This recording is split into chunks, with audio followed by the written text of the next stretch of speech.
Today, we're going to learn about the marketing survey. Okay, the first thing we want to do is figure out what are objectives of the survey that we are creating. So you're going to establish those objectives for the survey first. So simply put, what is it that you hope to gain from the survey? The questions you ask all need to point back to this essential idea. Okay, so let's take a look. For example, let's say that you're an employer and you want to figure out whether your employees are happy. The survey questions you ask, either directly or indirectly, need to answer or need to address the happiness of your workers. So you could ask them directly, on a scale from 1 to 10, how happy are you at work? Okay? Or you could formulate a more indirect question like true or false. I wake up every day feeling like my work has a purpose. If your question does not relate to objective, you wouldn't ask that question. So let's talk about, is the question valid? After you design all of your survey questions, it might be helpful to go through each question and ask how each one is helping you accomplish the goal of the survey. Any question that does not give you essential information about your survey objective should be removed. Simply, you just take them out. Reliability is a research technique produces nearly identical results in repeated trials. So if we gave this survey this month to, let's say, Naperville Central students, and we waited 2 months and gave it again, are we getting the same identical results or nearly the same? Okay, so we need to make sure when we're writing our questions that they're written clearly so all respondents interpret the question in the same way. So an example of this that could cause some problems is the food hot?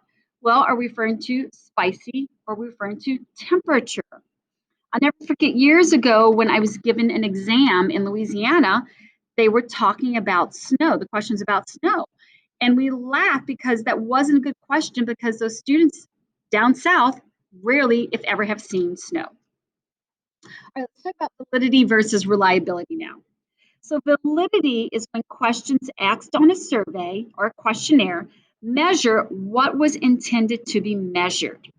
So for example, a poorly written questions, they don't give you enough information for what you're looking for. So a retail store's customer service, you're asking specific questions about it, but it's not measuring what you wanted. So therefore, it doesn't have validity. An easy way to fix this is using the word other. Okay, so it can be helpful to include options like other, none of the above, etc. at the end of your answer set. These options usually make the responses more accurate. Without a catch-all phrase, a respondent who doesn't find the answer that applies to them is forced to choose an incorrect answer in order to complete the question. I'll never forget, a couple of years ago, our school sent out a survey and was asking about children, your own personal children. And Ms. Berry goes, well, I can't answer this question. It did not give her an option to put other, or I do not have children, or it does not relate to me. So that's talk about validity. Now, reliability, once again, is when research techniques produce nearly identical results in repeated trials. The questionnaire is clearly written, so all respondents interpret the question the same way. So it requires that the question asks the same type of information from all respondents. So the questions are clear and easily understood. There is no opportunity for a misunderstanding of the questions.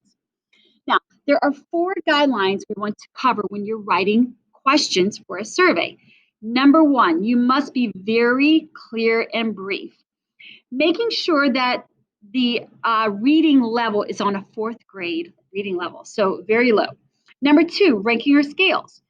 If you're going to use these, make sure you use the same ranking and scales for similar questions. Don't change it all the time. It confuses people. Number 3, no leading questions. A lot of surveys that we get in our school are all leading questions. They want to lead us to give them the answer they want. And again, that's not good. It will not give you good data. So an example of this is, do you prefer Coke or more reasonably priced Pepsi? Okay, so when we put that more reasonably priced Pepsi in there, we're leading you and influencing the respondents to say, well, of course I want Pepsi, it's better priced. And number 4, a big one is to avoid biases. Again, if we use that word other, it helps us avoid biases.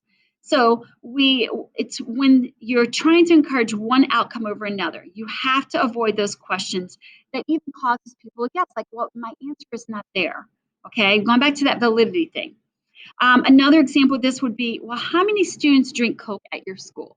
We're causing the person who's answering the questionnaire to guess. That does not give you good, rich data. All right, so there's 6 different types of questions that we can ask on a survey.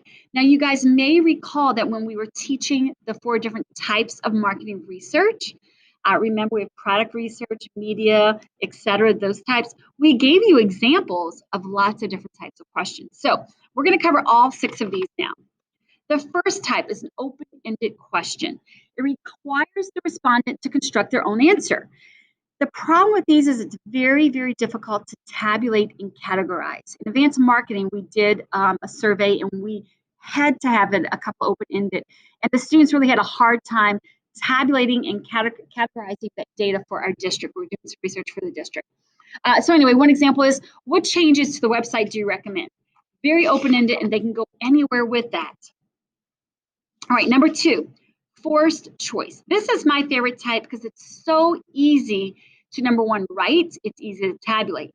People will choose answers from a possibility of given options on a questionnaire. Now, remember, when you do these forced choice, always give them like an out, like other, or none of the above, okay? So some examples of forced choice, it could be a 2 choice, it could be a multiple choice, a rating, ranking, levels of agreement scale, etc. We have a lot of examples that are coming up in our slides today. So here's one of them, a 2 choice. It gives 2 options only, a yes or a no. Use this only when we're asking a response on one issue. Many times now, we use the 2 choice as a filter questionnaire.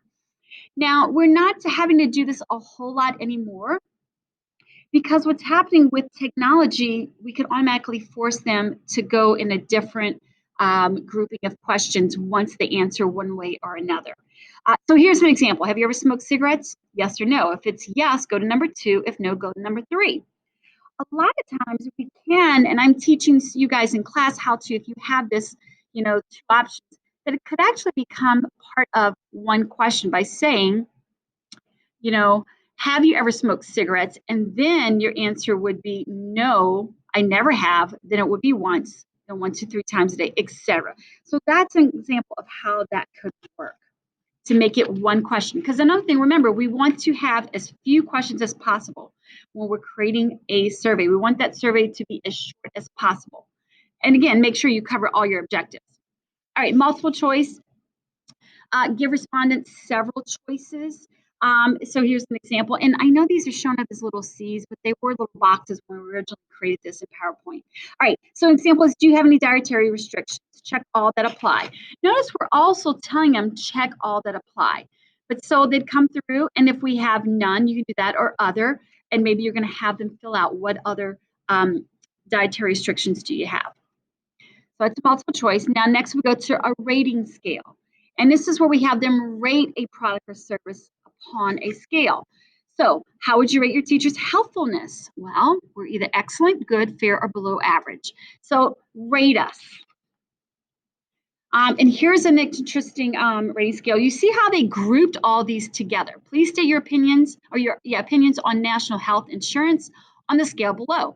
So here are all the categories, and then we're either going to be between interesting and boring, simple to complex, uncaring to caring, etc. So it's a rating scale. All right. Now this type of rating scale is level of agreement. How would you agree with it? So answer statements rather than questions, a response to a belief or behavior, or we're assessing an attitudes, opinions, or preferences. So if you were looking for these type of objectives in your survey, these would probably be some very good examples. I have the best marketing teacher at North. Strongly agree, agree, neutral, disagree, strongly agree. Number 2, the death penalty is justifiable under some circumstances. Well, do you strongly agree all the way to strongly disagree? Now, there are other types of questions, and this could be a ranking.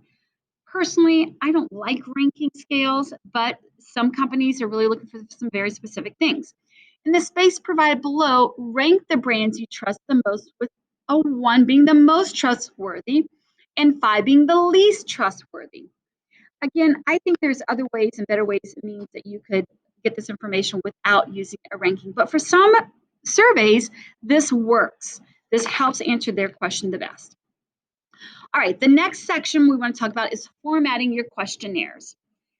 You really need to think about this. Now, if we're in a classroom, you could be seeing a lot of different examples of questionnaires, but Google them. Look at different questionnaires you see online.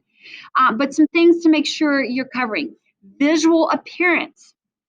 Is there enough white space that doesn't feel very cluttered?